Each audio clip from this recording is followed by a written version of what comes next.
قال فاهبط منها فما يكون لك أن تتكبر فيها فاخرج إنك من الصاغرين. فرمایا تو بہشت سے اتر جا، تجھے شایع نہیں کہ یہاں غرور کرے، پس نکل جا، تو ذلیل ہے. قال انظرني إلى يوم يبعثون. اس نے کہا کہ مجھے اس دن تک مہلت عطا فرما جس دن لوگ قبروں سے اٹھائے جائیں گے. قال إنك من المنظرين. فرمایا اچھا تجھ کو مہلت دی جاتی ہے.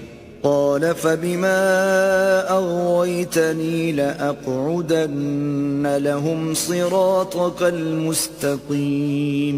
پھر شیطان نے کہا کہ مجھے تو نے ملعون کیا ہی ہے، میں بھی تیرے سیدھے رستے پر ان کو گمراہ کرنے کے لیے بیٹھوں گا. ثم لآتينهم من بين أيديهم ومن خلفهم وعن أيمانهم وعن شمائلهم ولا تجد أكثرهم شاكرين. پھر ان کے آگے سے اور پیچھے سے اور دائیں سے اور بائیں سے، غرض ہر طرف سے آؤں گا اور ان کی راہ ماروں گا، اور تو ان میں اکثر کو شکر گزار نہیں پائے گا.